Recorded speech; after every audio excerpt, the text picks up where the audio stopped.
Élise de Grave est docteur en droit de l'Université de Namur, toujours. Her thesis, published in 2014, dealt with e-government and privacy protection.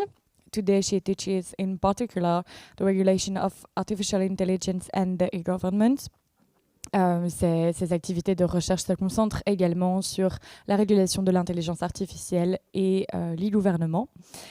Furthermore, Élise de Grave is also a member of the Walloon Digital Council et comme certains d'entre vous ont pu le remarquer durant ces derniers mois, elle participe régulièrement au débat public en assistant à des débats ou en intervenant dans les journaux écrits. Élise, je te cède la parole. Donc, merci Camille pour cette gentille présentation.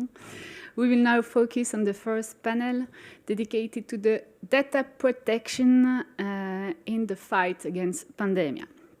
We will listen to finally only one panelist because unfortunately Sarah Eskens and Guinness won't be able to be with us today. So thank you, Chiara Graziani, who is online. Yes. I think. Can you see me? Yes, thank you, Chiara, to be always with us. So the contribution from Chiara is dedicated to contact tracing in Europe. And in this paper, Chiara compares the technical issues, the complying to the tracing with privacy laws in Europe, and the effectiveness of these tools. Guinness aurait dû nous parler des mesures sécuritaires mises en place pendant la crise, mais elle ne pourra, comme je vous le disais, malheureusement pas être là. Ce qu'il faut savoir pour fixer un peu le cadre avant de donner la parole à Chiara, c'est que tant le traçage que les mesures sécuritaires mises en place pendant la crise sont vraiment au cœur de la réflexion sur la protection des données. Pourquoi ? Parce que le Covid a mis vraiment un coup de projecteur très important sur la question de la gestion des données par l'État, qui est une question qui n'est pas nouvelle, mais dont on a peu entendu parler ces dernières années. Pourquoi ? Parce que ça se situe principalement dans les coulisses de l'administration, qu'il y a dans cette matière un aspect très technique qui peut être rebutant pour le grand public et en particulier pour les juristes que nous sommes. Et donc avec le traçage dont Chiara Graziani va nous parler, on s'est vraiment rendu compte de l'aspect très concret des choses. Quand on a reçu des coups de fil disant « dites-nous qui vous avez croisé, dites-nous où vous étiez, dites-nous si vous étiez à moins d'1,5 mètre de distance », eh bien, c'est devenu très concret. Et on s'est dit « waouh, qu'est-ce qui se passe là ? Où est-ce que ça part ? Qu'est-ce qu'on va en faire après ? Est-ce que je risque quelque chose à dire la vérité ?» Et aujourd'hui, on est encore dans une autre étape dont je reparlerai moi-même, alors, puisque Guinness n'est pas là. Avec la vaccination, on se pose la question de savoir aussi pourquoi chez nous les données sont enregistrées pendant 30 ans, qui va y avoir accès, qu'est-ce qu'on va en faire. On dit que la vaccination est facultative sur base volontaire, mais on se rend bien compte maintenant qu'on passe à l'étape du pass sanitaire qui va consister en gros, à pourrir la vie des gens non vaccinés pour les forcer à se vacciner. Donc, est-ce qu'il y a des dangers là ? Est-ce que c'est une bonne manière de faire ? Qui doit décider de cette manière de faire ? Donc, ce sont vraiment des questions qui sont archi importantes, en période de crise évidemment, mais même pour la définition d'une société à plus long terme. Alors, parmi l'ensemble des questions qui vont être soulevées ici dans ce panel, il y a la première question dont Chiara Graziani va parler. Est-ce que la vie privée aujourd'hui est un droit qui passe au second plan ? Est-ce que c'est un droit accessoire par rapport au droit à la vie, par rapport au droit à la liberté des venir, etc. Puisque le problème, évidemment, c'est que la vie privée, elle est très invisible, on ne voit pas très bien ce que c'est, et pourtant, elle est archi importante, comme on en parlera. Alors, est-ce qu'on peut vraiment croire que l'ensemble de ces mesures sécuritaires qui sont sanitaires, pardon, je fais déjà l'amalgame, les mesures sanitaires sont mises en place, est-ce que c'est vraiment provisoire ? Est-ce qu'on n'est pas justement en train de mettre en place des choses, le pied dans la porte, et on ne pourra pas revenir en arrière. Quand je parle à mes étudiants, dont certains sont là comme supporters, et je dis, ben voilà, la liberté c'est comme du dentifrice, hein, quand ça sort du tube, ça n'y rentre plus jamais, mais on se rend compte quand même qu'il y a déjà une accoutumance à un certain nombre de mesures qui sont mises en place, et donc ça vaudra la peine aussi d'y réfléchir. Et puis finalement, la question qui fixe un peu plus le cap, c'est de quelle société voulons-nous plus tard et qui décide. On se rend compte qu'il y a un certain nombre de mesures qui se mettent en place insidieusement. Le pass sanitaire, par exemple, il apparaît ci et là dans des soirées, dans des rentrées académiques. Et qui décide de ça? Il n'y a pas eu de débat jusqu'à présent parce que depuis le début de la crise, on assiste à un Parlement assez endormi, au motif de l'urgence, au motif de la complexité de la matière.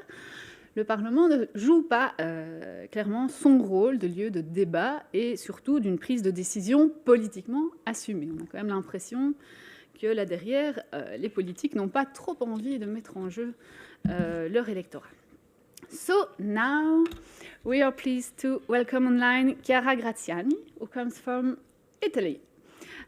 She is postdoctoral researcher fellow in comparative public law at the University of Milan. And she wrote a very interesting study on contact tracing entitled COVID-19 and Technology, What's the Future of the Right to Data Protection? Chiara, you have the floor. Thank you. Thank you, Elise, for this introduction, and thank you for chairing this panel. I would also like to thank the organizers of this conference because I think they did a great job, especially in allowing this hybrid format to take place. My only regret is not to be there in Brussels today, but I really hope that there will be further chances. Well, coming to the work I present today, my manuscript has to do with the use of digital contact tracing in the COVID-19 pandemic. We know that COVID-19 is a virus which spreads at a particularly high speed. Therefore, since this virus began, it has proved useful to track people and to track their movements, their contacts, the contacts they had with other people, and so on. Basically, contact tracing can be carried out in two ways. On the one hand, we have manual contact tracing, and on the other hand, there is digital contact tracing. The difference between the two is easily said, because on the one hand, manual contact tracing is the result of kind of an analogic approach, I would say. Let's think, for example, when we go to the restaurant or to the pub and they ask us to leave our name, our mobile phone, and so on. This used to happen in the first stage of COVID-19 during the so-called first wave. Digital contact tracing instead is more sophisticated and it relies on technology. Usually it relies on apps that we can download on our phones. And these apps are used to track where we go, if we meet other people, and so on and so forth. These apps are useful also to allow us to send anonymous alert if we test positive to COVID-19, and so to tell other people that we met about a possible risk. Of course, this is anonymous, and this should be well remembered.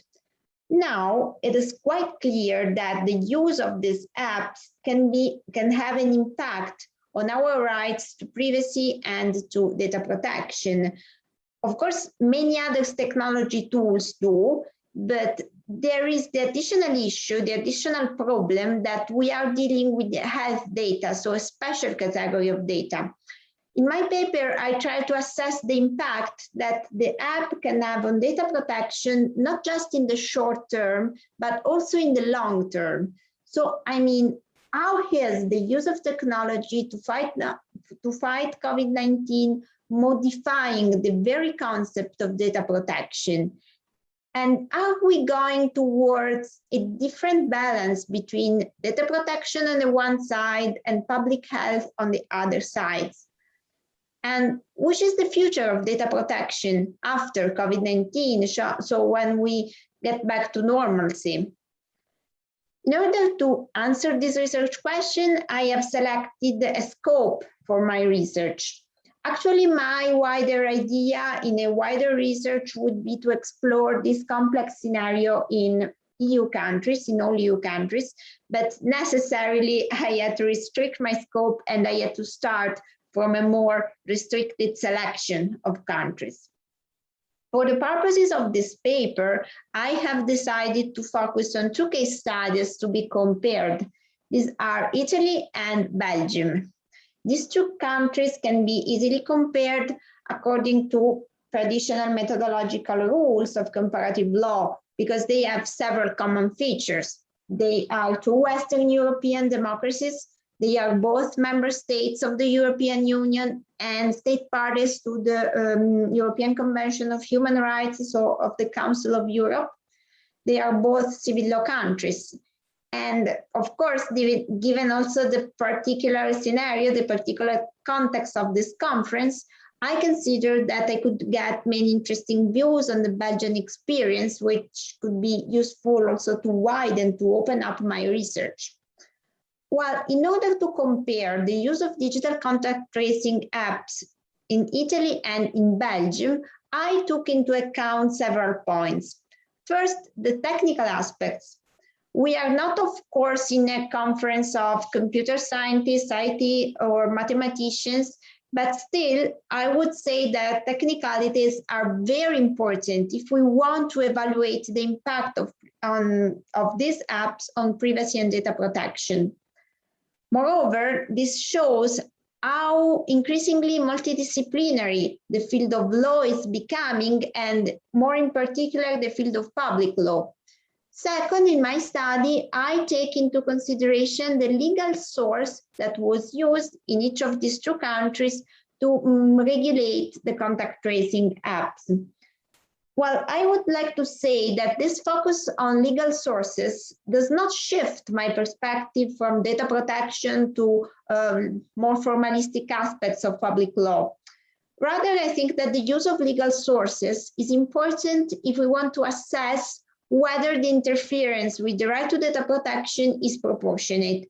And I will explain why just in a moment. Third, in my paper, I focus on the response of citizens in Italy and in Belgium, respectively, to the launch of this technology, to the launch of these apps. So as I can make some consideration on how the political message expressing the need for an app was conveyed and whether this kind of political communication can have an impact on the future of data protection. So now I would like to start from my first point, so technical aspects. Actually, Belgium and Italy do not differ so much under this viewpoint. Italy has an app which is called Immuni, while Belgium relies on Corona Alert, and they have similar technical features. They both rely on decentralization, and this means that our data, this data that reveals our tracks, displacements, whether we meet other people, and so on and so forth, this data is stored on our personal mobile phones, and it is not transferred to a central server. This is compliant with the principle of data minimization, which is a key one in EU data protection law, and as a consequence, it is also very important in national data protection frameworks. Then both the Italian and the Belgian app rely on the Bluetooth technology. And this means that we have to activate our Bluetooth in order to have the app work. This is another positive aspect of the Italian and Belgian frameworks, because Bluetooth is quite precise in tracking positions. It is more precise, for example, than GPS technology. So if we reduce the possibility of mistakes, we automatically reduce the risks of so-called false positives. When I say false positives, I mean those people who receive a false alert that they have met someone with COVID-19. Sometimes this can happen. Then both the Italian and the Belgian system, to some extent, rely on automation, because the app has an algorithm, and based on the tracking of position, on the distance of other person, on the frequency of our movements, this algorithm is able to assess the risk that we met someone who was potentially infected. The use of algorithms might be tricky under several perspectives, as we know. For example, the Italian Data Protection Authority has remarked, with regard to Immuni, of course, with regard to the Italian app, has remarked that the general public could not well understand the logic behind the algorithm. So the algorithm was not well explained to civil society. And of course, this can trigger a problem in terms of transparency. Then, if we talk about data protection authorities here, I have to highlight the difference between Italy and Belgium, because in Italy, the data protection authorities was highly involved in the launching of the app. The government asked for several opinions, while in Belgium, the role of the data protection authority was the more marginal one if we look at how the Corona Alert app was launched. This resulted in a decrease of oversight, which instead is a significant safeguard if we want to ensure data protection. But overall, I would say that both systems, so the Italian and the Belgian one, they reached a kind of a good compromise between technicalities on the one hand and data protection on the other hand. So I can skip to my second point, which is the use of sources. Which legal sources did Italian and Belgian authorities use to launch and mostly to regulate the app? Starting from Italy, Immuni is regulated by a decree law. Decree law in Italy is a source that is adopted by the government, but has the same legal force of statutes adopted by the houses of our parliament. Decree laws immediately enter into force, but they have to be submitted to Parliament for conversion. This means that the Houses of Parliament have 60 days to decide whether they want to convert the decree law, so they turn it into a permanent ordinary law, and the permanent ordinary law totally takes the place of the decree, or whether they do not want to convert the decree, and so the decree will retroactively lose its effect. And in the case of Immuni, the decree law regulating Immuni has been converted into law. I would also like to say that in Italy, the use of sources has been a key point of the management of the pandemic, because many anti-COVID measures were adopted by acts which have a lower force than law, so they are secondary sources. But these acts limited rights that, per our constitution, can only be limited by statutes or acts with the same legal force. First, this was not the case for the app, because as I said, the app was launched through a decree which has the same force of law. This may be because the government was aware of this previous critical issues which had been caused by the adoption of secondary sources, and so decided to get rid of any criticism and adopted the source which has the same hierarchical rank than the law. But actually, I also have to say that the government had been strongly advised to do so by the Italian Data Protection Authority. Coming to Belgium, in Belgium, the app was launched through a decree of special powers. Of course, I know that no need to explain this to this audience, but just for the sake of completeness, I'll say that these decrees originate as secondary sources, but Parliament can authorize the government to use them in order to repeal, to amend, or to update primary sources. So they de facto acquire the rank of primary sources. This happened in the case of Belgian contact tracing. So both in Italy and in Belgium, we can say that the app is regulated by primary sources. This satisfied domestic law first, because, for example, in Italy, privacy rights stem from the joint reading of constitutional provision enshrining personal freedom, freedom of movement, and secrecy of correspondence. And all these freedoms can only be limited by primary legislation, and a similar mechanism exists in Belgium. On the other side, the use of these legal sources was also compliant with the case law of the European Court of Justice, because the European Court of Justice said that if we want to limit privacy and data protection, transparent and, I would say, easy to know legislation is necessary. And usually primary legislation in our countries is subject to more transparency and to more publicity than, for example, secondary sources. So both Italy and Belgium appear to have made good choices in this regard. But let's now come to the use of these apps. If we look at statistics, both in Italy and in Belgium, we see that Immuni and Corona Alert were not so successful as we could have expected, because there is a very low rate of downloads. And what in my view is more worrying is that very few alerts were sent if we compare the number of alerts with the total number of COVID-19 cases. This means that people avoided to send alerts because maybe they were not confident about using the app, they feared about their privacy, or just they were misinformed. This is quite contradictory because at the technical and also legal level, Italy and Belgium reached, I would say, good solutions, good balance in terms of contact tracing.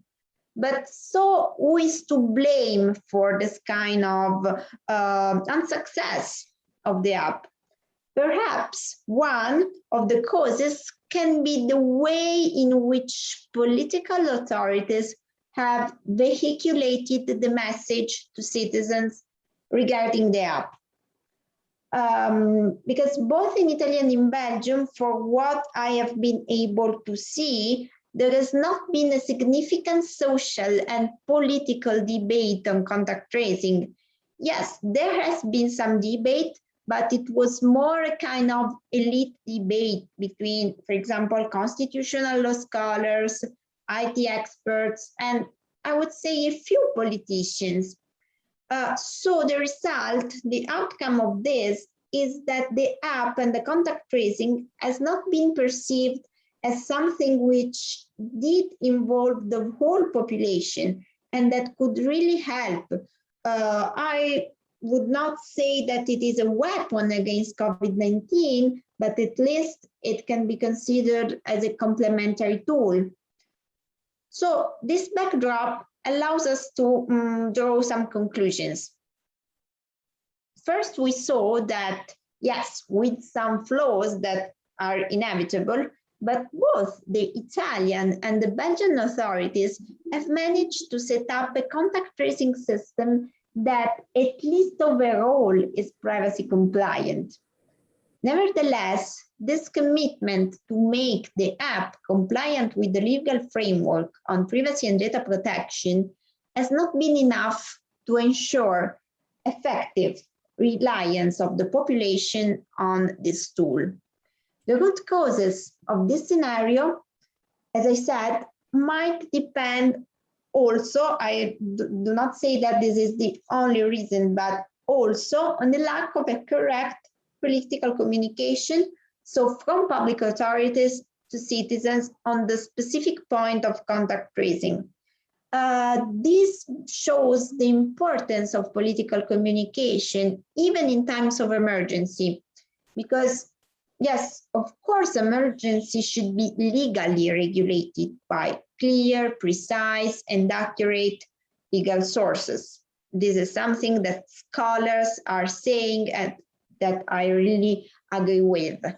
But there are also some more political aspects, as the communication between authorities and the public opinion and the way in which authorities convey messages, and this should not be disregarded. And the unsuccess of COVID-19 apps is an example. I would say it's kind of a demonstration thereof. But there is more than this, because the fact that in Italy and in Belgium, but I could say something similar if I extended my study to further jurisdiction, Well, the fact that contact tracing, the use of technology, and the balance between public health and data protection is seen overall as a dormant topic, this is not positive for the future of data protection. So for when COVID-19 is over, for when we get back to normalcy, to tell this in other and clearer words, if a trend like this goes ahead, there might be a risk that privacy and data protection will be considered as secondary rights in the European Union scenario. And in my view, this risk should be avoided because given the coming digitalization of all human activities, I think that strong privacy and data protection safeguards are not just needed, but they are even essential in any democratic system. So thank you for your time and your attention. And of course, I am very looking forward for any remark or comment and to engage in our debate. Thanks.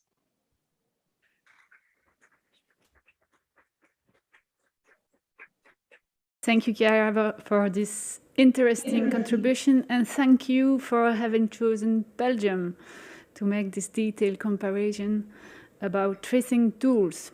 We will debate about this in a few minutes, but now je vais enchaîner avec quelques mots sur les mesures sécuritaires, sanitaires et sécuritaires mises en place dans la société, dont Guinness aurait dû nous parler, mais je vais ici en profiter pour prendre la parole sur ce qui suit le traçage numérique et qui est donc l'immixtion progressive du pass sanitaire dans nos sociétés, qui est très clair en France et qui arrive chez nous, puisque le traçage et le pass ont en commun d'être des outils de surveillance qui visent, dans ce contexte sanitaire compliqué, à écarter une partie de la population qui ne répond pas à certains critères fixés par l'État. Alors, le danger, c'est de considérer que ces outils sont temporaires, puisqu'en fait, en matière numérique, une fois qu'un outil est mis en place, vous vous rendez bien compte que ce n'est pas anodin, c'est tout un écosystème économique, numérique qui se met en place, ça grouille de consultants, il y a énormément d'argent qui est investi dans ces outils qui sont mis en place. Donc une fois que l'outil existe, on a évidemment envie de l'utiliser. Et si on voit que ça ne fonctionne pas tout à fait, on ne va pas le supprimer, on va mettre autre chose en place pour le rendre plus efficace encore. Et donc je crois qu'on a tendance pour le moment, au motif qu'il y a urgence, et il y a quand même de moins en moins urgence, à oublier ce fameux article 8 de la CEDH qui nous impose de nous poser certaines questions fondamentales. D'abord, en Belgique, cet article 8, il doit se cumuler avec l'article 22 de la Constitution. Il faut une loi. Qui décide de ça? Ce ne sont pas les personnes qui viennent en disant « Regardez, moi je sais comment on met en place un QR code, je sais comment est-ce qu'on peut mettre un pass sanitaire sur un GSM. » Ce n'est pas ces personnes-là qui doivent décider. Il faut un débat au Parlement pour savoir quel est notamment l'objectif qu'on poursuit. Et l'objectif du pass sanitaire, il n'est pas très clair puisqu'on ne voit pas très bien. Est-ce que c'est un objectif? On se rend bien compte qu'il y a un objectif de santé, mais plus précisément, l'objectif n'est pas de protéger des personnes. L'objectif est de pouvoir stimuler la vaccination. C'est quelque chose qui doit pouvoir être mis noir sur blanc dans un texte. Et puis surtout, il faut se poser la question de la proportionnalité de la mesure, et c'est ça qui doit faire l'objet de débats approfondis, puisque l'article 8 de la CEDH impose d'évaluer si l'ingérence est nécessaire dans une société démocratique. Ça veut dire qu'elle doit être absolument nécessaire. Ça veut dire qu'il faut d'abord évaluer des mesures alternatives, comme le fait, par exemple, d'organiser des groupes de sensibilisation pour la vaccination, des campagnes de vaccination. Et donc, il faut faire très attention à ne pas confondre ceux qui sont anti-vax et ceux qui sont anti-pass. Je pense que justement, le fait de réfléchir au sens d'un pass sanitaire, c'est pro-vaccination. C'est se dire la vaccination, elle ne doit pas conduire à diviser la société entre les vaccinés et les non-vaccinés, parce que c'est ça qui est en train de se faire. On va te voir, quand vous allez aller au resto et qu'on va vous dire votre GSM est plat, on ne voit pas que vous avez un pass vaccinal, vous rentrez chez vous, vous allez un peu avoir... vous allez l'avoir mauvaise par rapport aux personnes non vaccinées qui, si elles avaient été vaccinées, auraient fait qu'on n'aurait pas eu ce pass sanitaire. Donc progressivement, on va créer une tension entre ces deux groupes de la société, alors que l'idée, c'est vraiment de convaincre de l'objectif, de l'intérêt de la vaccination, sans rentrer dans un système qui consiste à exclure les non-vaccinés en finalement leur pourrissant la vie. C'est un peu pas de bras, pas de chocolat, pas de vaccination, vous n'entrez pas là où vous voulez. Alors, il faut évaluer évidemment un certain nombre de risques. Et chez nous, il y en a un qui est très clair. Vous le savez peut-être, on ne peut pas contrôler l'identité de la personne. Donc un restaurateur à l'entrée d'un resto ou chez nous, par exemple, à l'université de Namur, on va devoir montrer le Covid Safe Ticket, le pass sanitaire, à l'entrée de la rentrée académique. Donc ça s'intègre quand même assez insidieusement. Ce ne sont pas des policiers qui vont contrôler ce pass. Ce sont des agents de sécurité qui vont le contrôler, ou des restaurateurs, ou des directeurs de théâtre. Ces personnes-là ne peuvent pas contrôler votre identité. Donc l'idée, c'est que vous rentrez avec votre passe, et puis si la police passe, elle peut venir faire des contrôles d'identité.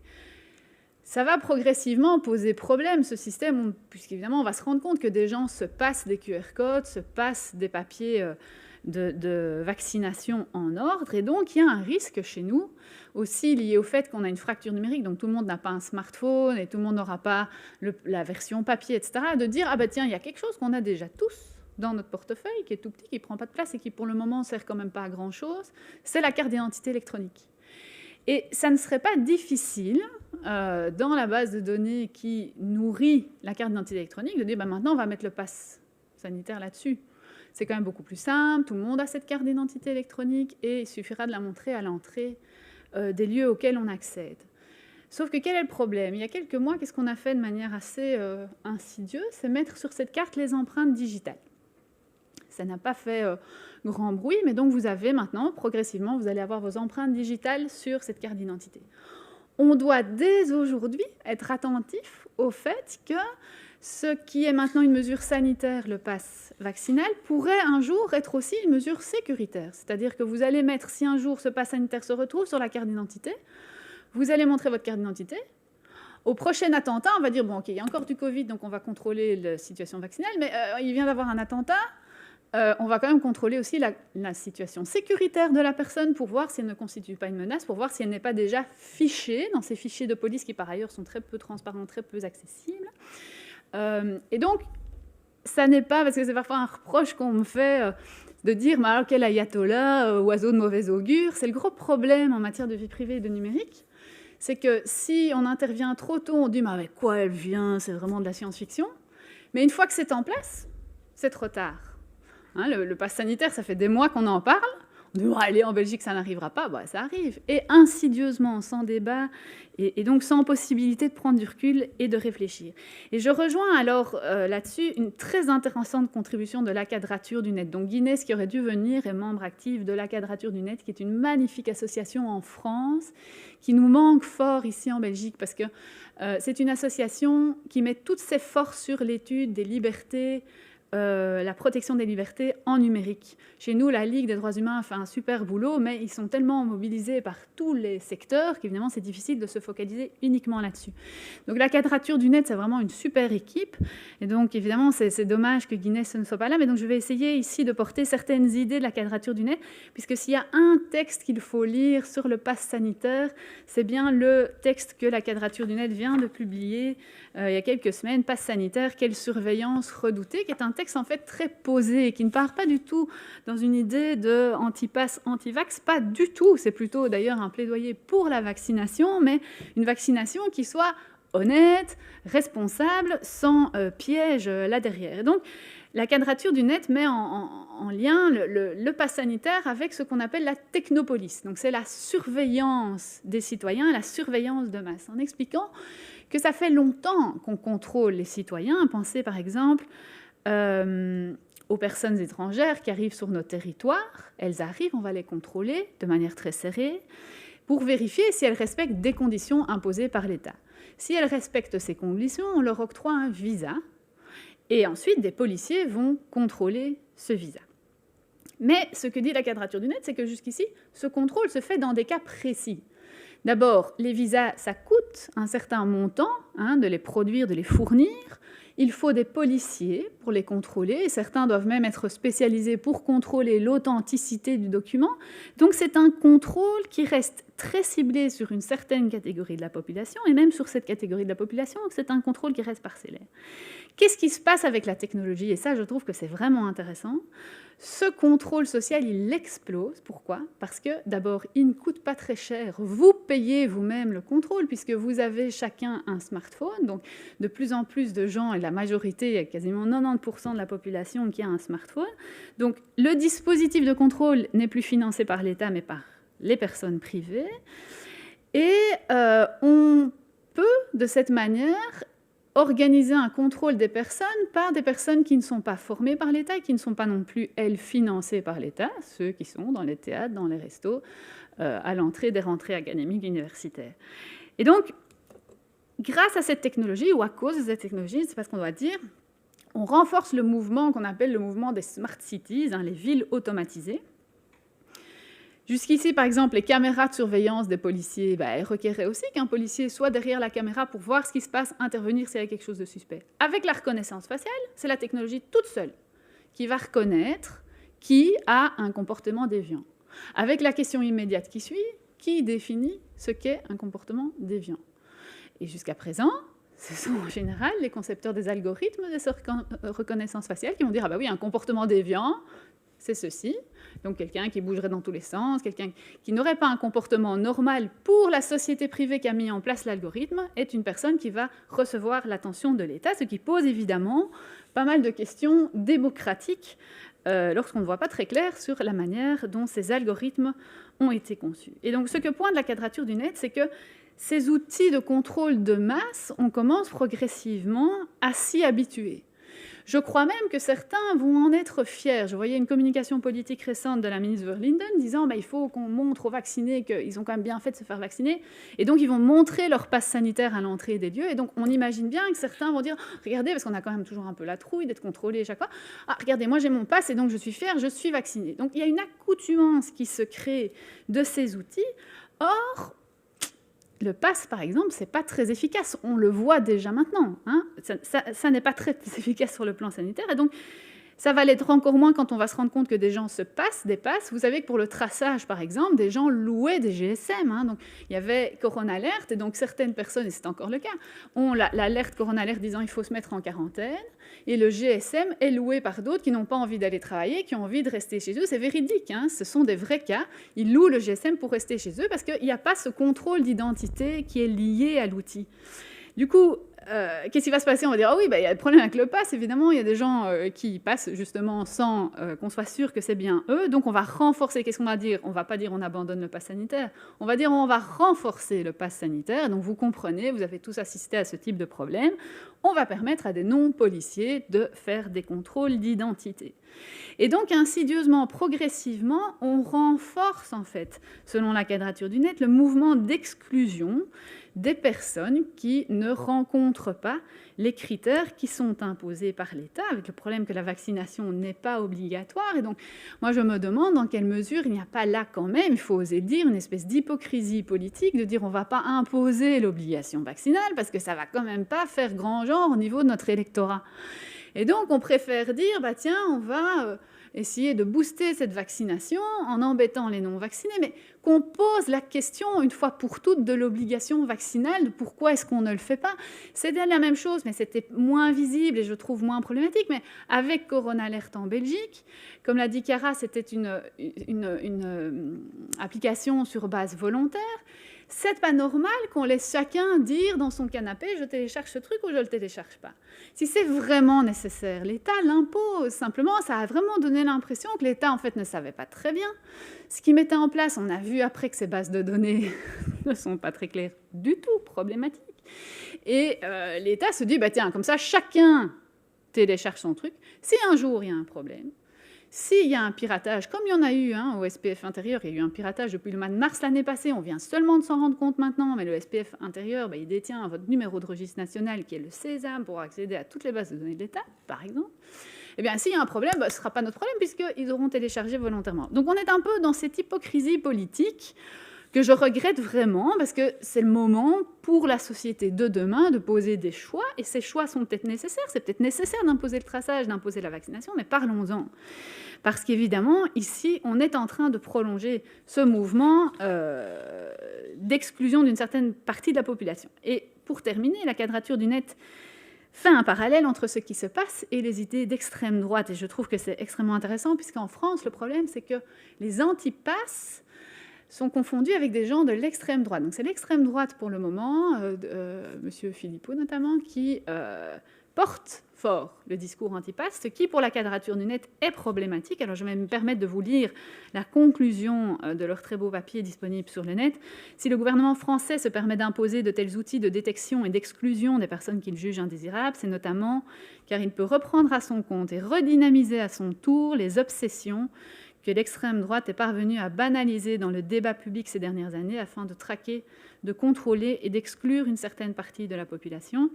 La lutte contre les risques autoritaires du pass sanitaire serait vaine si elle ne s'accompagnait pas d'une lutte contre les idées d'extrême droite qui en ont été les prémices. La lutte contre le pass sanitaire ne doit pas se faire avec, mais contre l'extrême droite et ses obsessions, qu'elles soient dans la rue ou au gouvernement. Je vous remercie pour votre attention.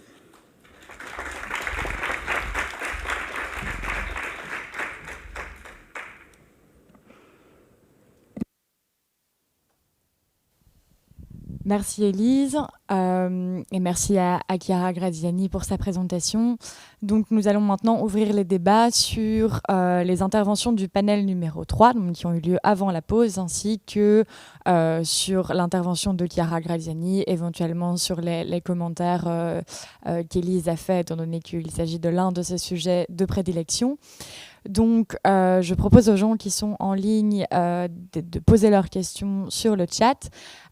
Si quelqu'un dans la salle, ici maintenant, souhaite poser une question, je vais donner la parole en premier lieu à Sébastien. Et puis ensuite, Sébastien se chargera de désigner dans la salle les personnes à qui on passe un micro.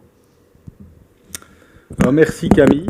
Je vais faire un abus d'autorité en posant moi-même aux différents intervenants deux questions qui sont un peu transversales. The first question is more for the two for the authors who has worked on family law and protection of the child.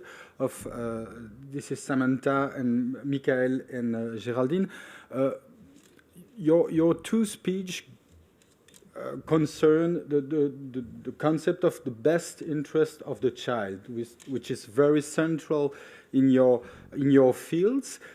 For Geraldine and Michael, I think that there is quite positive impressions about this concept, because best interest of the child is, yes, very general, but it can provide some just solution during the dispute in a family. So this generality, this very vagueness is a strength of the concept.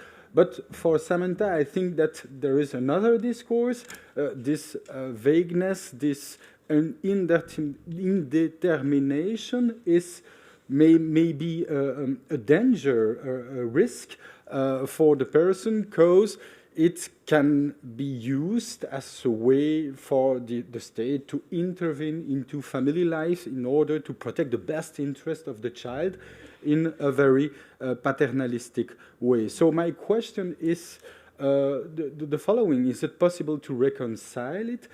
Should it be possible to make the concept more concrete, either by the legislator or by the case law, or are we condemned to work with such a very vague concept, hoping that during the trial the strength and the weakness of the concept can be balanced against each other?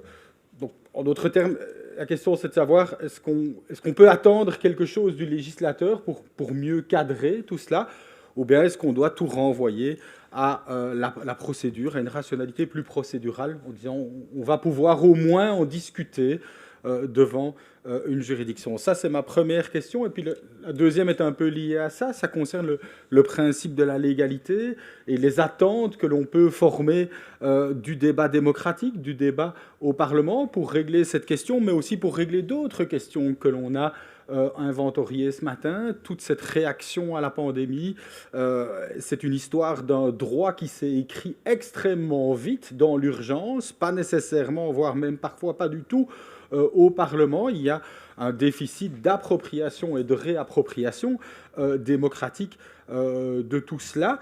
On en a parlé à propos de la transition vers une justice plus numérique. On vient encore d'en parler à propos du traçage numérique ou de manière générale de toute l'immixtion du numérique dans la gestion de ces grandes questions. Est-ce qu'on peut attendre du législateur donc qu'il intervienne? Si oui, comment? Ou est-ce qu'il faut faire un peu un deuil de notre idéal de l'intervention législative parce que sur des matières comme celle-là, elle ne serait plus adaptée, pas assez rapide, et aussi, et là je lance la deuxième question, peut-être plus assez experte en fait, ce qui va caractériser ces matières-là, c'est un très haut degré de technicité et une très grande confiance qu'il faut faire dans l'expertise, que ce soit en matière sanitaire ou que ce soit dans l'expertise purement technique. Tel ou tel système de visioconférence présente-t-il suffisamment de garanties de sécurité? On va faire une certification, on va confier à un organe de normalisation le soin de le déterminer. Et donc, quel est encore le rôle du Parlement en la matière? Je veux dire, pour celui ou celle qui lit la proposition de règlement sur l'intelligence artificielle qui a été formulée par la Commission européenne et qui est en train d'être discutée, on voit que la matière est pour le moins complexe. Pour un juriste de base comme moi, ça donne des maux de tête absolument importants, mais on voit aussi cet énorme renvoi à l'expert, cette idée qu'il y a un risque à gérer et que la manière de gérer le risque, c'est de faire certifier ceci ou cela sans pouvoir poser des balises a priori très claires sur les choses qui peuvent être faites ou qui ne pourront certainement pas être faites. Non, on va être un peu dans l'entre-deux avec une logique de risque, une logique de clignotant. Comment le législateur peut-il se retrouver là-dedans? Comment peut-il faire confiance à des experts? Qu'est-ce qu'on peut attendre des experts aussi dans une forme de déontologie, dans le débat public? Là-dedans, voici donc les questions. La concrétisation de l'intérêt, de la notion d'intérêt de l'enfant pour en garder le meilleur et peut-être pas le pire, et le déplacement des débats des cénacles parlementaires vers les cénacles de l'expertise. Voilà mes deux questions. Je ne sais pas si on commence déjà là-dessus ou... Oui, peut-être Élise, si tu as...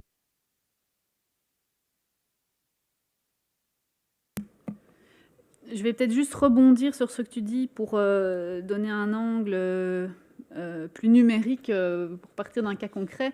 Pour Chiara, it's interesting to know that contact tracing is not successfully neither in Italy, neither in Belgium. And in Belgium, we say it's a flop. So, Chiara, you point the lack of political communication, and I was wondering what could have been done to improve this communication.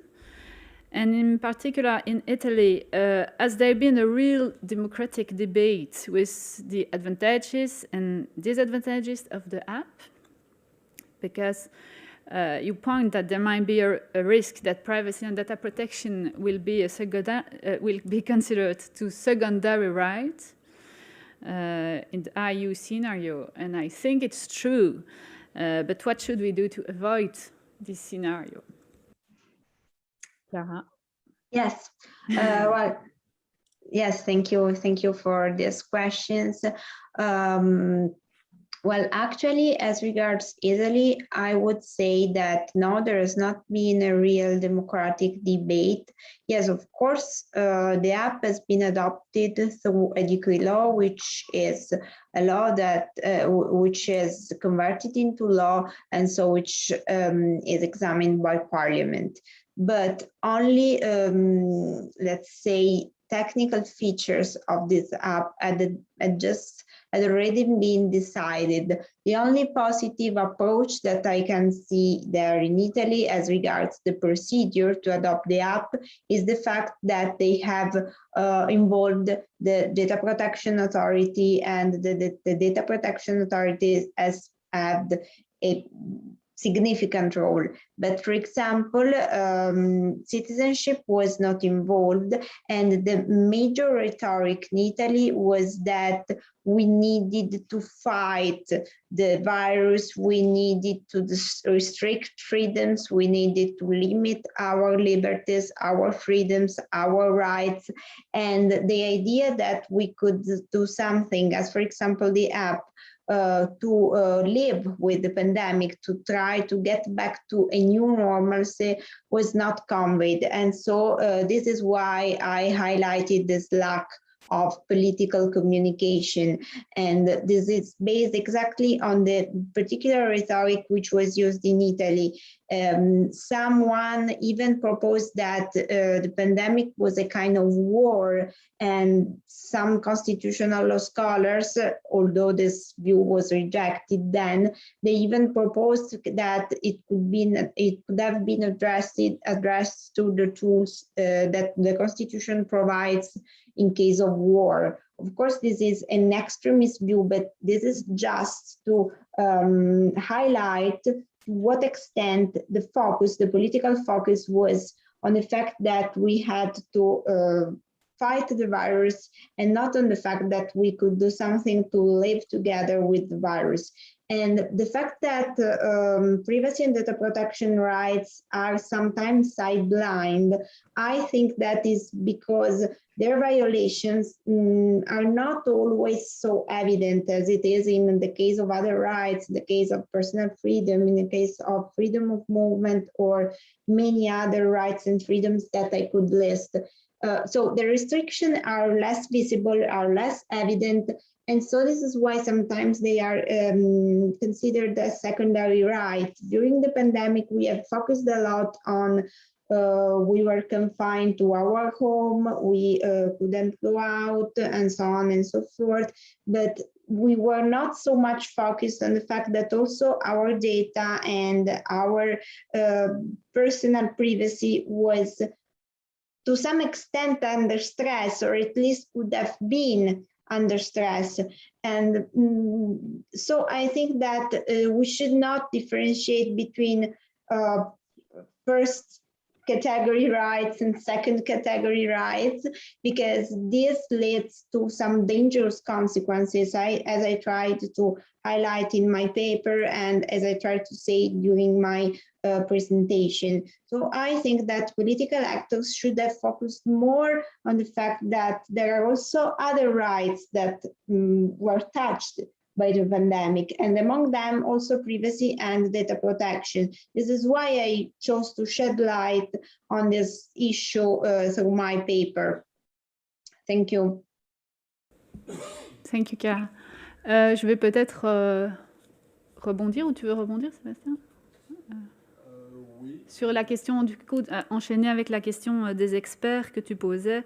Donc ici, on l'a redit, hein, au niveau du numérique, c'est difficile aussi bien pour les politiques que pour les citoyens de comprendre vraiment ce qui se passe. Jusqu'à présent, on a mis en place beaucoup de choses numériques pour simplifier les tâches administratives, donc permettre par exemple aux citoyens de recevoir automatiquement leurs allocations familiales. C'est quelque chose qui est évidemment très bien. À la base, c'était ça. Et en contrepartie aussi, faciliter le contrôle, vérifier, par exemple, on vous permet d'avoir une déclaration fiscale préencodée, c'est plus facile pour vous et ce sera plus facile pour l'administration après de vérifier si vos obligations civiques sont bien remplies. Donc l'aspect simplification au bénéfice du citoyen et en contrepartie le contrôle, bah ça c'est tout à fait normal dans une société démocratique. C'est comme quand on vous donne votre permis de conduire, vous pouvez conduire mais vous respectez les limitations de vitesse et on va vous contrôler pour ça. Le problème c'est que maintenant on utilise de plus en plus ces outils aussi pour faire un autre type de contrôle dont on parlait tout à l'heure, l'heure qui viserait alors éventuellement à exclure une certaine partie de la population, et on doit se poser la question de savoir si on veut aller vers ça, et surtout comment fonctionne cet outil. Si la reconnaissance faciale, par exemple, est chargée d'identifier des comportements déviants dans la rue, qui définit ce qu'est un comportement déviant. On a déjà des outils chez nous, ce qu'on appelle de profilage, qui croisent énormément de données pour identifier notamment les fraudeurs fiscaux et les fraudeurs sociaux. Mais on se rend compte de quoi? On se rend compte qu'en fait, ces outils sont mis en place par des entreprises privées qui travaillent avec l'État, et on dit à un concepteur d'algorithme qui fait du mieux qu'il peut, ben voilà, traduis le droit dans un algorithme. C'est éminemment difficile puisque le droit, et on est bien placé pour le savoir, n'est pas fait pour être appliqué par une formule mathématique. Et donc le gars qui doit créer l'algorithme, il fait comme il peut, mais il va traduire ça de manière nécessairement imparfaite. Et donc on pourrait très bien respecter le droit, mais être en fait dans le radar de l'algorithme parce que celui-ci serait biaisé, ciblerait une certaine catégorie de la population parce que c'est de cette manière-là qu'il a été conçu, ou à l'inverse, ne pas respecter le droit, mais ne pas être ciblé par l'algorithme parce qu'il ne permet pas la même marge de manœuvre que le droit. Et donc je pense qu'effectivement, comme le disait Sébastien, il faut pouvoir recourir à des experts, mais dans une démarche qui serait nettement plus nette de co-régulation entre le droit et les experts. C'est-à-dire qu'on ne doit pas attendre que les experts viennent avec une solution toute faite, ça c'est du solutionnisme technologique, et c'est ce qu'on a vu très fort avec le traçage. On a vu arriver des tas de consultants d'entreprises privées dans ces fameuses task force qui venaient proposer un produit clé sur porte. Alors c'est séduisant, on se dit le truc existe et donc on va pouvoir le mettre en place demain, mais c'est une démarche inverse à celle qu'on doit avoir, c'est-à-dire qu'on doit vraiment affirmer que le droit, il est là pour fixer le cap, pour pouvoir mesurer, borner, protéger, et là je renvoie aux travaux magnifiques de François Host sur ce qu'est finalement le rôle du droit, et se dire que le droit fixe le cap et doit pouvoir en appeler à la technique, mais en prenant le temps de vérifier comment fonctionnent ces techniques. Il faut que les techniciens expliquent clairement ce qu'il se passe et qu'on revienne alors vers un débat démocratique éclairé. En matière de protection des données, on a pour le moment ce qu'on appelle l'analyse d'impact. Et ça a été fait au moment de Corona Alert. Donc là, l'État a joué le jeu. C'était une obligation imposée par le RGPD de dire, ben voilà, vous qui avez créé cet outil, dites-nous un peu comment il fonctionne. Et ben, par exemple, cette obligation, elle est obligatoire, c'est un passage obligé, mais qui peut se faire après que la loi ait décidé de la mise en place de l'outil. Ça n'est pas normal.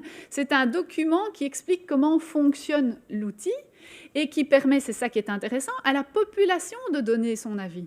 Mais qu'est-ce qui s'est passé avec Corona Alert? On a mis en place l'outil, le gouvernement a décidé qu'il fonctionnait, et puis on a fait l'analyse d'impact, les avantages, les inconvénients, et on a diffusé ça sur le net au milieu de l'été. Et finalement, il y a juste un petit cercle, donc c'est-à-dire les profs d'uni spécialisés en numérique qui ont vu passer ce document.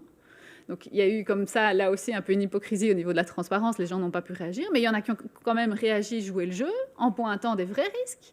L'autorité de protection des données a pointé, elle aussi, des vrais risques, et on n'en a rien fait. On a mis ça.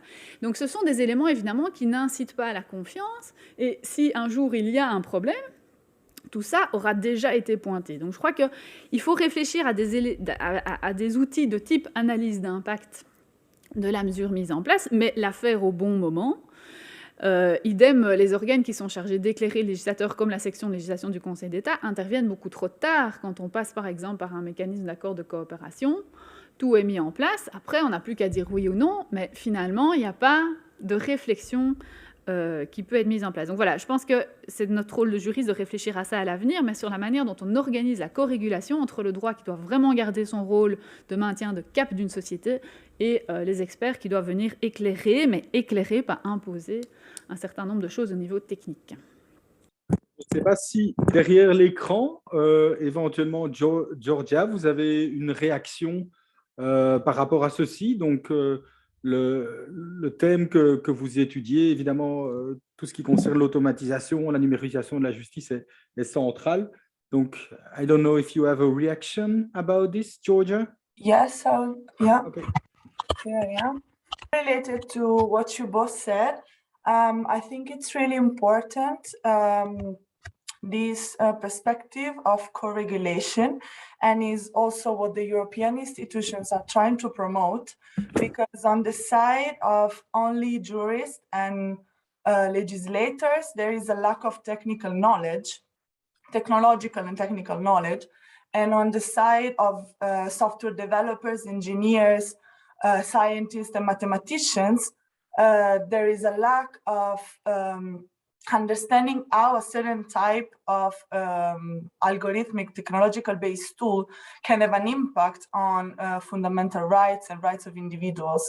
So the European institutions, and also in the approach that the European Commission is trying now to debate to arrive to a final regulation, the proposed solution are multidisciplinary teams with different kind of experts that can all contribute to the creation of these systems, or to the creation of rules that will then need to be applied to these systems in order to respect what are the rights of citizens and of the users of these systems. And has been said, the importance of the certification of these products is also a central part of the new regulation being debated now at the European Union level, because it actually tries to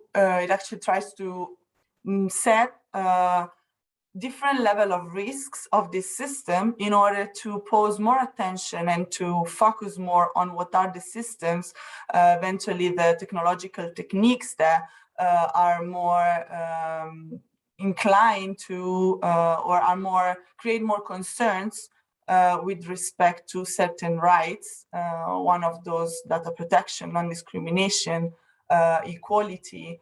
And so, yeah, I feel that what you said was completely right and completely in line with this at the moment the debate around the introduction of these systems in our society. And what happened with the pandemic was that the system has been introduced without really checking whether the functioning was in compliance with the European standards of human rights, rule of law, democratic values, and doing that now, of course, is necessary. But that was a huge pitfall of the strategy adopted during the pandemic. Am I saying I would have acted differently? Honestly, I don't know. I was not in charge of doing that, and I think that was an emergency for everyone, a legislative emergency in the first place.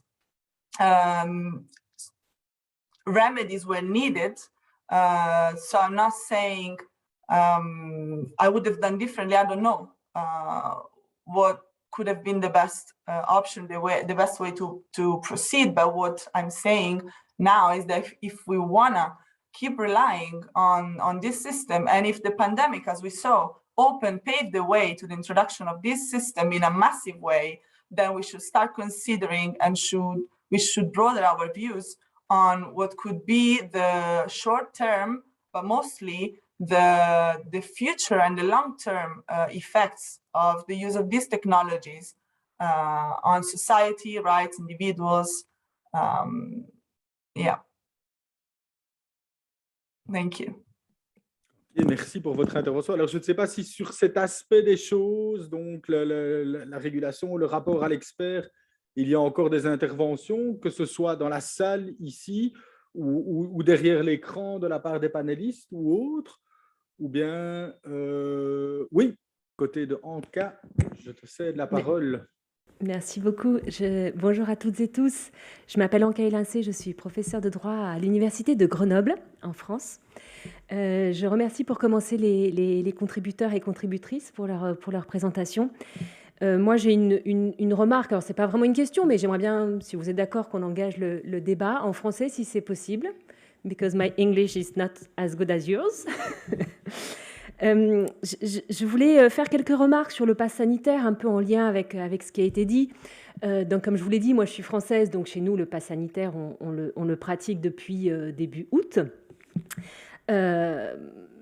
Je ne suis pas experte en données médicales, mais on pourrait avoir l'impression que ça fonctionne quand même, puisqu'en France, depuis début août, on est quand même sur une pente descendante en termes d'infection et d'hospitalisation, en chiffres bruts. Je ne peux pas en dire davantage, je n'ai pas l'expertise suffisante, mais on peut avoir l'impression que ça fonctionne. Moi, j'ai une opinion plus nuancée sur cette question du pass sanitaire, mais ça me semble être une question importante parce que j'ai l'impression que ça rejoint, en tout cas dans mon esprit, ça rejoint une question de fond, une tendance de fond sur la thématique des droits de l'homme qui me semble importante dans une démocratie. Moi, je pense que ce n'est pas le pass sanitaire en soi qui pose difficulté, ce n'est pas in abstracto, pass ou pas pass, qui pose des questions au regard de la violation des droits de l'homme. C'est la modalité de mise en œuvre du pass. Et il y a 36 000 manières de mettre en œuvre un pass sanitaire. Par exemple, en France, on ne peut pas exiger le pass sanitaire pour bénéficier de droits fondamentaux. Ce qui veut dire, par exemple, qu'à l'université, il n'y a pas de pass sanitaire pour rentrer à l'université. Et il n'y a pas de pass sanitaire dans toutes les manifestations qui se déroulent à l'université avec le personnel et les étudiants de l'université. Idem, il n'y a pas de pass sanitaire pour tout ce qui concerne les débats électoraux. Vous savez peut-être qu'en France, on aura les élections présidentielles l'année prochaine, donc on va tout doucement entrer dans une campagne présidentielle, donc il commence à y avoir des débats pour les primaires, etc. On ne peut pas demander le pass sanitaire pour aller assister à une manifestation d'ordre politique, parce qu'il y a le droit à des élections libres qui rentrent en jeu. Donc les modalités de mise en œuvre me semblent importantes dans l'évaluation qu'on porte sur le pass sanitaire, analysé d'un point de vue juridique. Est-ce que le pass peut violer les droits de l'homme? Alors, effectivement, l'objectif, je crois que tout le monde l'a compris, hein, en France, c'était ça. L'objectif, c'était d'inciter les gens à se faire vacciner. Mais attention, en France, en tout cas, le pass sanitaire, il n'est pas accessible uniquement avec la vaccination. On peut avoir le pass sanitaire en étant vacciné, double dose plus 10 jours. On peut avoir le pass sanitaire avec un certificat d'immunité, prouver qu'on a déjà eu le Covid et donc on est immunisé. Et puis, on peut avoir le pass sanitaire avec un test PCR ou antigénique, qui en France est gratuit, pour l'instant. Donc, oui, bien sûr, l'objectif, c'est d'inciter à la vaccination, mais on a quand même laissé ouverte la porte à d'autres modalités, justement pour ne pas braquer les gens et pour ne pas les obliger, coûte que coûte, à se faire vacciner. Donc, voilà, je pense que les modalités concrètes de mise en œuvre sont importantes. Et je reviens sur l'aspect de fond qui, moi, me préoccupe personnellement. Vous avez évoqué l'extrême droite. Alors oui, bien sûr, l'extrême droite surfe sur la vague. Bon, voilà, c'est de la politique. Hein. Ils trouvent un créneau, ils s'engouffrent dedans. La présidentielle arrive bientôt. Bon. Je pense que ça rejoint aussi les débats liés aux Gilets jaunes en France. Je ne sais pas si vous avez suivi, il y a 2 ans à peu près, et ce sont des gens qui avaient des revendications plutôt économiques, c'est-à-dire c'est une classe socialement plutôt défavorisée et qui revendiquait plus de justice sociale, pour faire simple. Et en fait, ce sont des gens qui ne voient pas bien l'intérêt du pass sanitaire, parce que vous comprenez bien, le pass sanitaire, c'est pour aller au restaurant, mais il faut avoir de l'argent pour aller au restaurant. Le pass sanitaire, c'est pour aller au musée, au cinéma, mais enfin, la place de cinéma, elle coûte 9 €. Donc, quand on a 2 enfants, ça fait vite 4 places de cinéma. Bon. Donc, le pass sanitaire, c'est aussi pour une certaine classe sociale. Donc, ça rejoint les débats sur la justice sociale, que je comprends. Ce n'est pas là-dessus que je voulais mettre l'accent. Ce que je voulais dire, c'est que l'extrême droite surfe là-dessus, ok, mais c'est en contradiction avec d'autres de leurs revendications, et c'est là que je voulais engager le débat, sur les devoirs. C'est une idée assez conservatrice, hein. Les droits de l'homme, d'accord, mais on a aussi des devoirs. Et je pense que ce débat, il ne faut pas le laisser aux conservateurs sur la question des devoirs. En fait, le droit des droits de l'homme intègre déjà les devoirs, puisque dans le droit des droits de l'homme, on accepte l'idée qu'on vit en collectivité et donc on accepte la restriction des droits au profit notamment pour protéger les droits des autres. Et pour moi, les antipasses, pour moi, soulèvent la question de qu'est-ce que c'est que la liberté. Et moi, je trouve qu'ils ont une conception de la liberté qui n'est pas viable dans une société. C'est-à-dire qu'ils ont la conception de la liberté versus Robinson Crusoe. Et encore, quand vendredi est arrivé, il était déjà plus tout à fait complètement libre, puisqu'il fallait bien qu'il... Voilà. Donc ça soulève la question de qu'est-ce que c'est que les droits de l'homme Et comment on peut jouir de ces droits de l'homme tout en faisant collectivité? On peut pas... Enfin, moi, je suis très inquiète de cette conception néolibérale des droits de l'homme. Je trouve qu'on évolue beaucoup, et c'est une tendance de fond que je remarque depuis quelques années. On a une conception très néolibérale des droits de l'homme. Pas tous, hein, bien évidemment, mais que j'appelle une conception égoïste des droits de l'homme. Mon droit à la vie privée, mon droit... Mais oui, d'accord, bien évidemment, je fais des droits de l'homme, je suis convaincue des droits de l'homme, mais il y a aussi les droits de mon voisin. Et il faut bien que je respecte aussi les droits de mon voisin. Et donc, la question, c'est, OK, pas de passe sanitaire, mais quelle est l'alternative? Parce que, bien évidemment, on met de côté les gens qui ne sont pas vaccinés. Mais si l'alternative, c'est le confinement, on met aussi de côté, enfin, on pénalise aussi les gens qui, eux, se sont fait vacciner. Donc, comment on fait pour revenir à une jouissance plus forte, plus large des droits et libertés sans passe vaccinal? Comment on fait pour concilier tous ces droits tout en faisant collectivité, tout en acceptant l'idée que, en fait, on est nombreux et chacun a les mêmes droits? Bon, j'étais un peu longue, pardonnez-moi. Je peux réagir? Oui. Parce que j'ai été longue aussi. C'est génial, c'est hyper passionnant. Je trouve que je trouve ça formidable. Je vais rebondir sur votre question des droits de l'homme et des obligations qui sont corollaires. On a des droits, mais on a aussi des obligations. Ce qui me dérange, moi, dans le PASS, j'entends bien tout ce que vous dites, mais c'est cette question d'hypocrisie politique. Pourquoi est-ce qu'on ne met pas sur la table, en tout cas en Belgique, ce n'est pas le cas, mais ça n'a pas l'air d'être le cas en France non plus, la question de l'obligation vaccinale? Chez nous, j'ai l'impression qu'on chipote pour ne pas prendre ses responsabilités politiques ouvertement, clairement, en toute transparence, ce qui aurait une vertu aussi pédagogique, parce qu'une décision politique, après, elle est expliquée par les politiques, elle est relayée par les médias, hein, on est obligé de venir s'en justifier. Ici, on ne prend pas d'obligation. On met en place ce pass.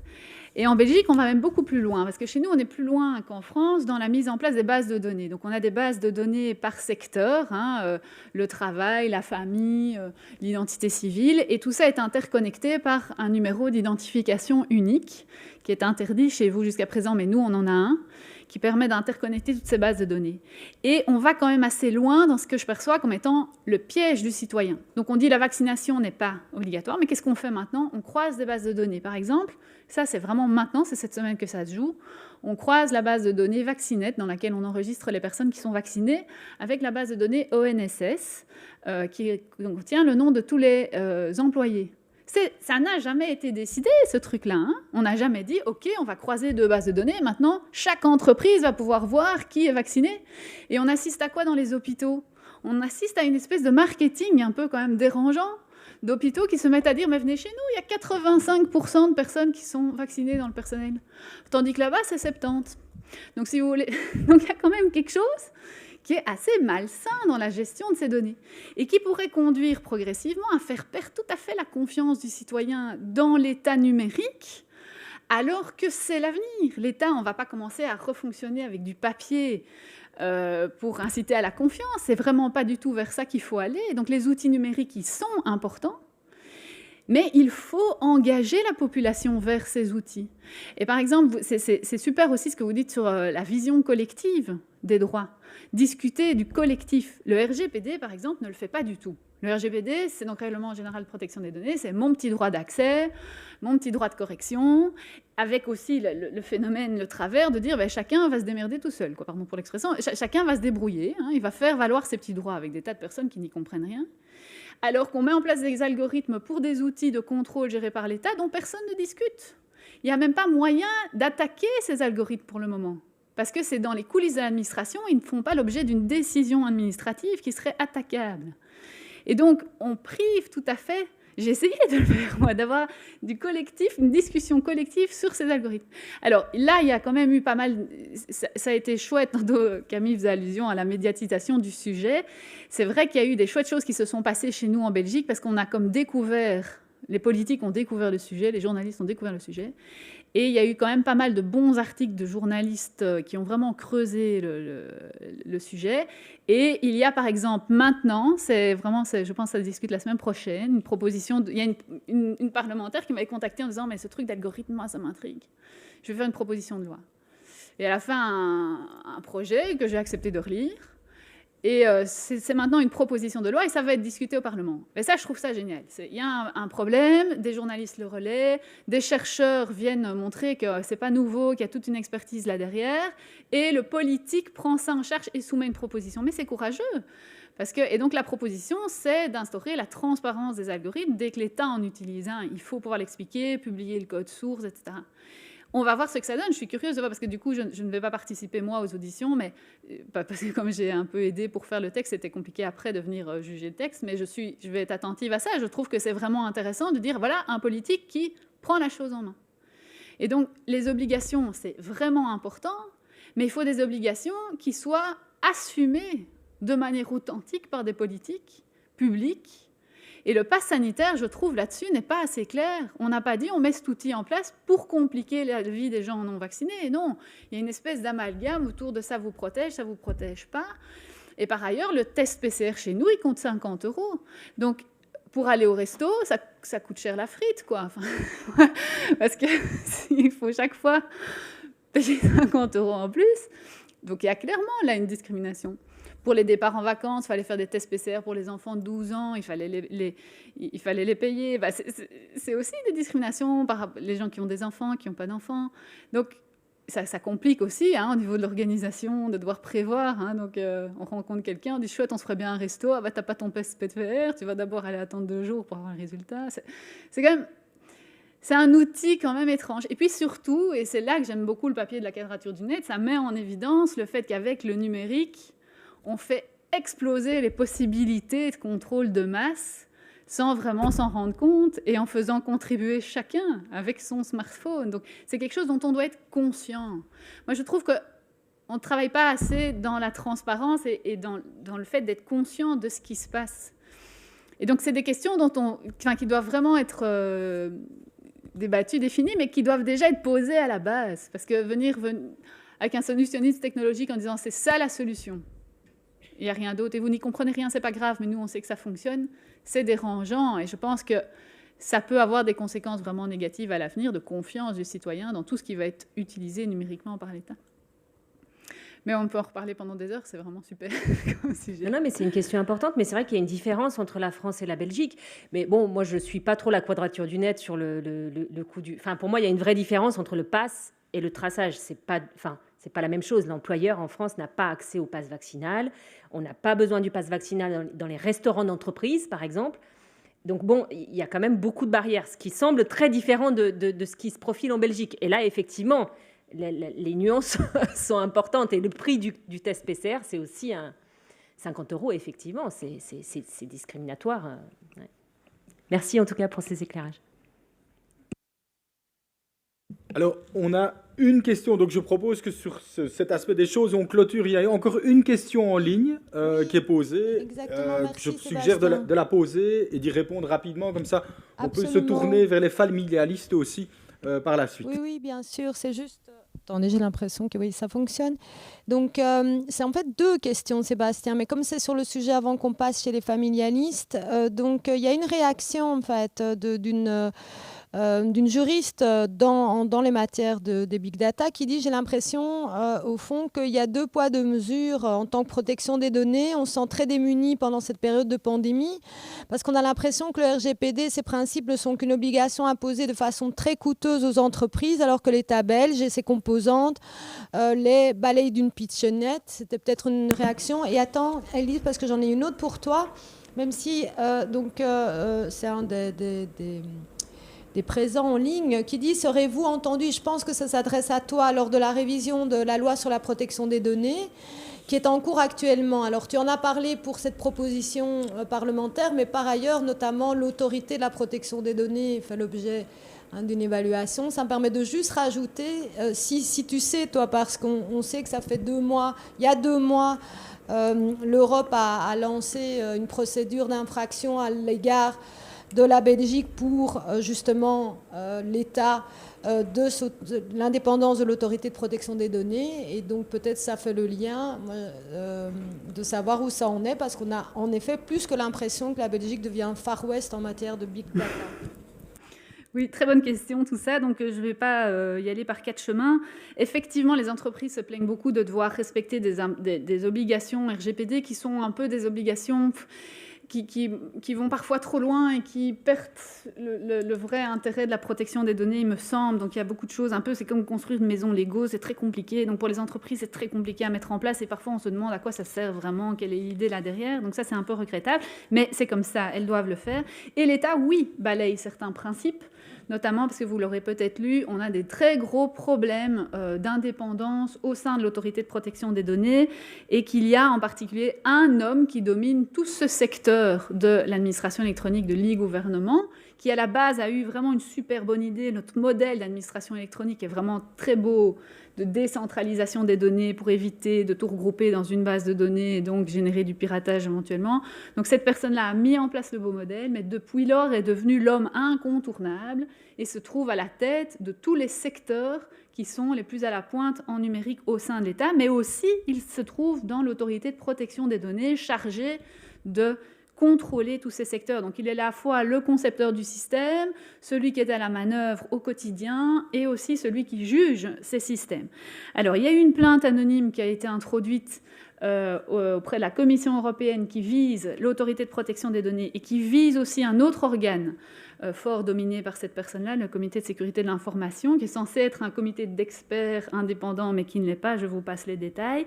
Alors, il y a eu des nouvelles au propos de l'autorité de protection des données. La Commission européenne a réagi en demandant à la Belgique ce qu'ils allaient mettre en place, mais c'était juste avant l'été et depuis lors, on n'a pas de nouvelles pour le moment. Je sais qu'il y a des journalistes qui sont à l'affût et moi-même, j'essaye d'avoir des nouvelles, mais c'est blackout total du côté des cabinets, etc. Donc, on attend, mais ça va bouger prochainement, je suppose. Et en tout cas, le problème n'a pas été résolu. Il y a eu des auditions au Parlement juste avant, donc c'était le 9 juillet, de tous les membres de l'autorité de protection des données, parce qu'il y a une tendance à vouloir faire passer ça pour des conflits entre personnes, alors que c'est noir sur blanc dans la loi, il y a une personne qui ne peut pas être l'autorité de protection des données. Donc on verra là si le Parlement, de nouveau, prend ses responsabilités. Et pour le comité de sécurité de l'information, on n'a pas encore de nouvelles de la plainte qui a été introduite, donc on verra bien. Mais en tout cas... oui, il y a un problème au niveau de l'État et du respect du RGPD. Oui, il y a des choses qui avance, mais vraiment très, très lentement. On va dire que ça se fait au cric. Voilà. Merci. Alors, je me tourne vers les autres membres du panel numéro 3 que j'avais interpellé pour sortir un peu du débat sur le droit au respect de la vie privée et pour revenir sur la question de l'intérêt supérieur de l'enfant, the best interest of the child, la possibilité de la concrétiser davantage pour en éviter les dangers, l'interventionnisme, le paternalisme dont Samantha a parlé, ou l'impossibilité au contraire de le faire et le danger de vouloir concrétiser parce que la généralité de la notion est ce qui la rend féconde. Donc il y a peut-être des différences d'approche entre Samantha Tancredi d'un côté, et Michael Malien et Géraldine Mathieu sur cette question. Donc je voudrais les entendre rapidement, en commençant par Samantha. Please.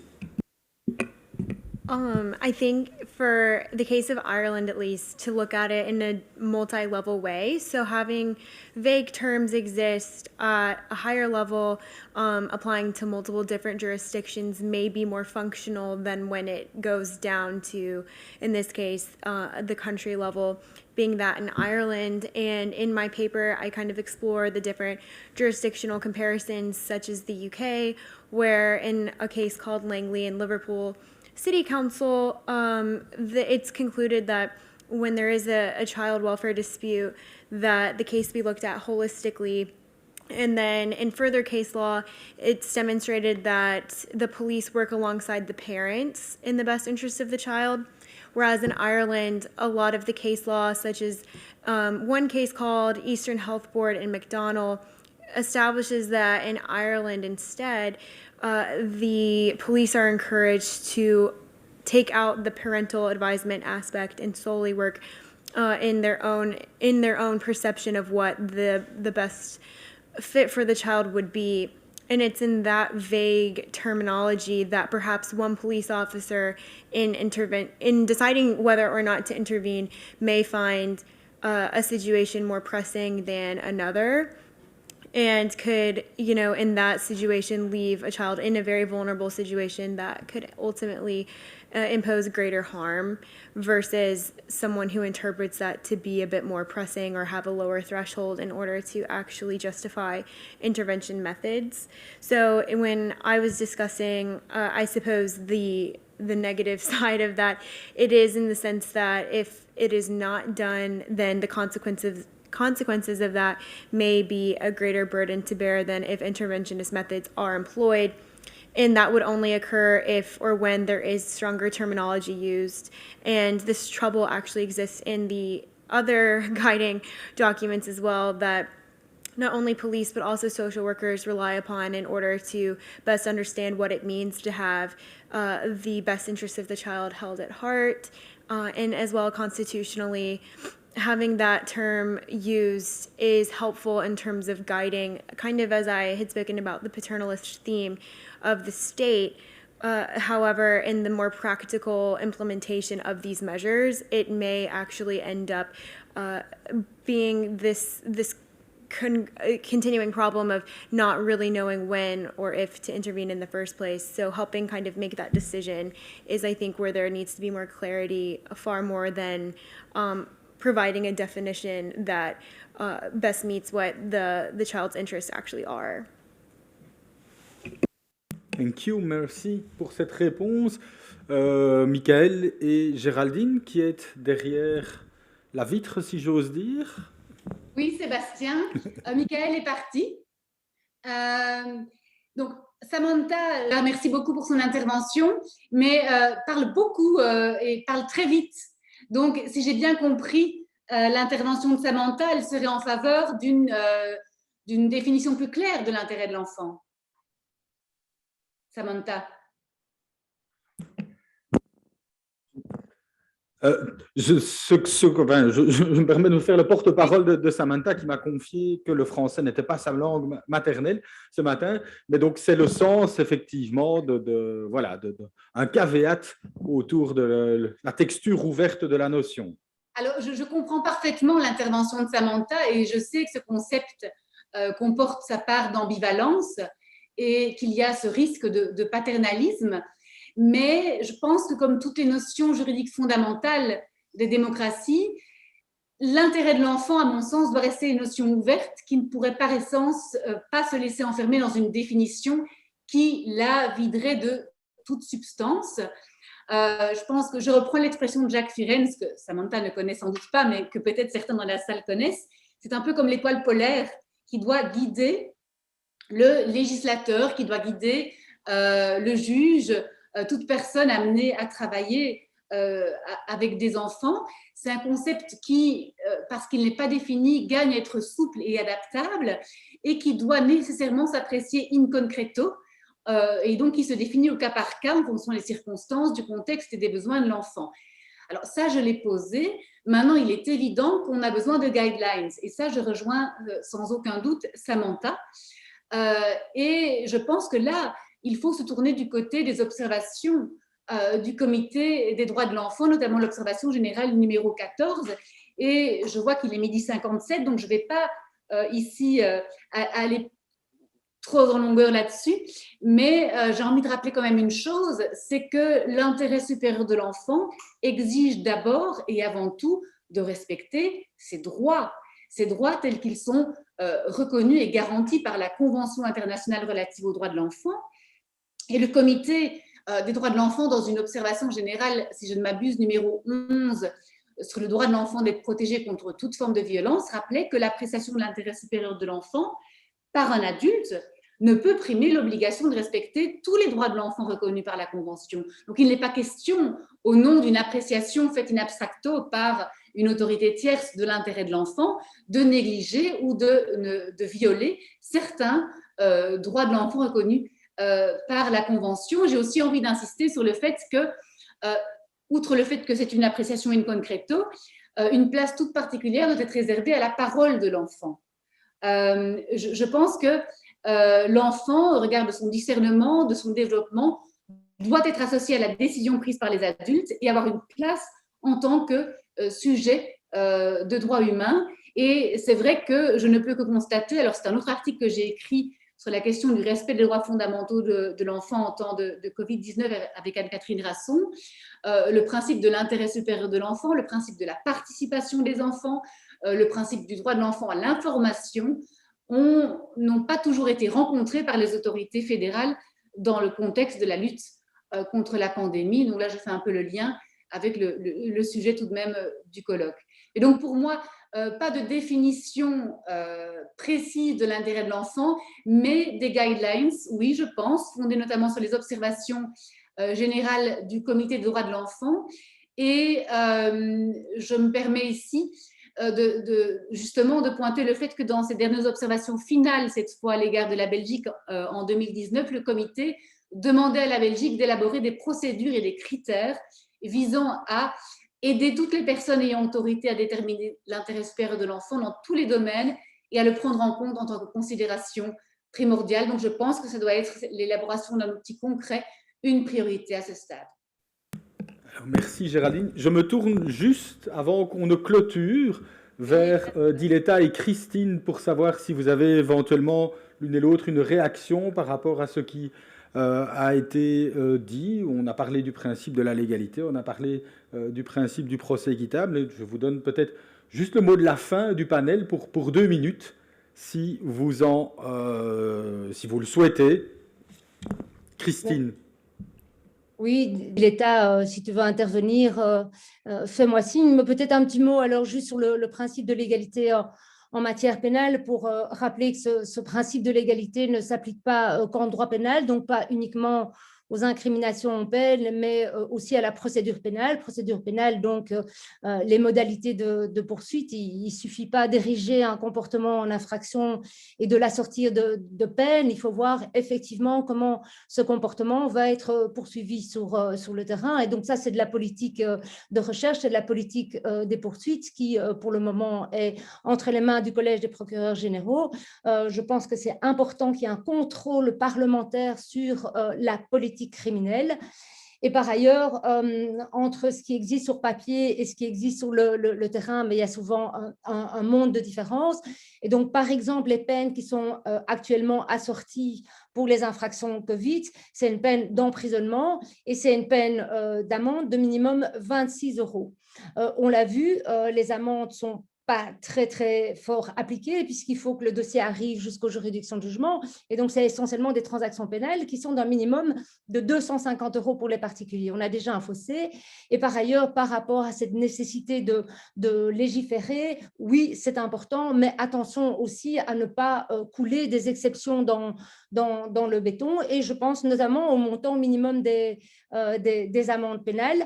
26 € minimum, ça paraît pas beaucoup sur papier, mais comme je vous l'ai expliqué, si le dossier arrive jusqu'à la juridiction de jugement, il faut ajouter un certain nombre de frais qui font qu'on va arriver à un montant aux alentours de 500 €, ce qui est énorme, sans parler que quand on est condamné à une amende, le juge doit obligatoirement assortir cette peine d'amende d'un emprisonnement subsidiaire. Voilà, très très rapidement.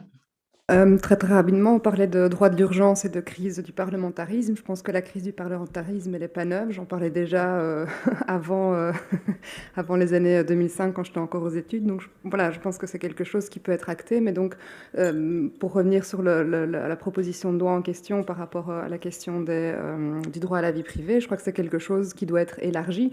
Et je pense que les parlementaires n'ont pas, ou en tout cas les décideurs n'ont pas de problème à s'entourer pour l'instant d'experts en matière médicale, mais je pense que le panel d'expertise doit être élargi et effectivement, je pense qu'il y a peut-être une certaine peur au niveau du Parlement de prendre des décisions qui ne sont pas spécialement populaires. On en parlait en matière sanitaire, mais en fait en matière pénale, ça fait des années qu'on va à contre-courant de tout ce que les experts, les criminologues, les pénalistes vont expliquer en termes d'enjeux, en termes de danger, et pourtant on continue dans cette voie-là, ce qui a été qualifié notamment par Didier Fassin de populisme pénal. Donc oui, je pense que le rôle des experts a été mis en avant maintenant dans le cadre de la crise. Alors pourquoi pas saisir cette opportunité pour varier les expertises et pour en prendre compte dans toute une série d'autres domaines. Bien, merci, ça nous donne le mot de la fin sur la nécessité d'élargir les panels d'experts. On ne pouvait pas espérer plus large, donc je rends la parole à Emmanuel et à Anne-Emmanuel et à... Donc merci à tous les panélistes évidemment de nous avoir rejoints ce matin et merci encore pour ce débat très enrichissant qui a suivi vos présentations respectives. On va donc maintenant prendre une pause d'1 heure. On se retrouve à 14h avec le 5e et dernier panel de ce colloque qui sera présidé par Julien Pierret et puis ensuite pour les conclusions générales qui seront livrées par la professeure Eva Brems. Thank you everyone and thank you to all the panelists for attending this event this morning. We'll meet in 1 hour at 2 p.m. to listen to the 5th panel and to the general, the concluding remarks by Professor Eva Brems. See you.